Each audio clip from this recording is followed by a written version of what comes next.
मध्य प्रदेश महिला कांग्रेस की अध्यक्ष रीना बोरासी अपने एक दिवसीय प्रवास पर भिंड के सर्किट हाउस पर महिला कांग्रेस की बैठक ली एवं दयाल वाटिका में पत्रकार वार्ता को संबोधित किया।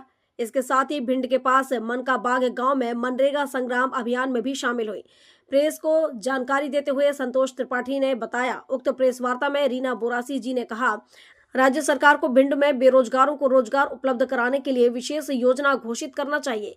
मनरेगा जैसी लोकप्रिय परियोजना को बदलने का खामियाजा भिंड जैसे क्षेत्र में नागरिकों को भुगतना पड़ेगा। इस क्षेत्र में मतदाता सूची के पुनरीक्षण में जो गड़बड़ियां की जा रही हैं, उसे प्रशासन को रोकना चाहिए।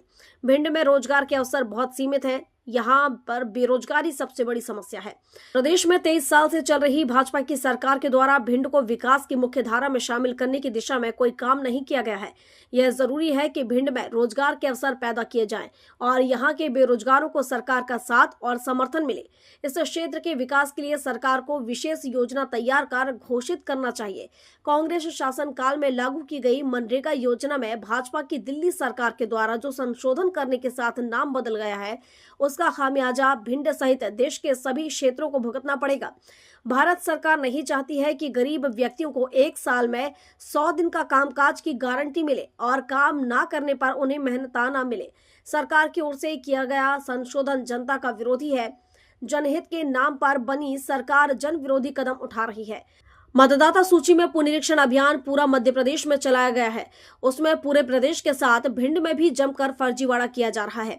सत्तारूढ़ भारतीय जनता पार्टी के द्वारा फर्जी लोगों के नाम से आवेदन लगाकर हजारों लोगों की मतदान के रूप में पहचान को समाप्त करने का षड्यंत्र किया जा रहा है।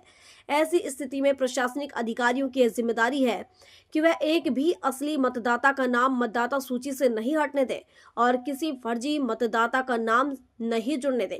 अधिकारियों को बिना किसी राजनीतिक दबाव के इस जिम्मेदारी का निर्वहन करना चाहिए।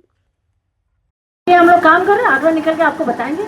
आने वाले समय में आपको मिलेगा इसका आंकड़ा। आंकड़ों के बाद कांग्रेस आगे क्या ऐसा कदम उठाएगी जिससे ये फर्जीवाड़े पे? देखिए, ये जो मतदाताओं के साथ लोकतंत्र की हत्या है, इसके लिए हम लोग तो अभी भी लड़ रहे हैं और अगर ये आंकड़े अच्छे सटीक आएंगे ही, क्योंकि हम मेहनत कर रहे हैं, तो इसके लिए हम आंदोलन करेंगे कि लोकतंत्र के साथ खिलवाड़ हम नहीं होने देंगे। अब पूरे प्रदेश की जनहित ऐसी योजना है, वो सब ऐसी ही पड़ी हुई है। ना वृद्धावस्था पेंशन मिल पा रही है, महिलाओं की पेंशन नहीं मिल पा रही है, मनरेगा का बजट भी सरकार रिलीज नहीं कर पा रही है, मनरेगा के काम रुके पड़े हैं। एक तरफ सिर्फ योजना बजट के भाजपा बहाबाही लूटना चाह रही है, इस पर क्या कहेंगे? देखिए, आपने अच्छी बात करी। वृद्धा पेंशन हमारे कमलनाथ जी जब मुख्यमंत्री थे, उन्होंने 1200 कर दी थी, जो पहले उसके पहले 300 थी, जब उन्होंने 600 करी और अब 1200 कर दी। लेकिन जब इनकी सरकार आई तो हमारी बहनों को कुछ बहनों को 600 रुपये मिल रहे हैं, पर बहुत सारी वृद्धा पेंशन और विधवा पेंशन नहीं मिल रही है।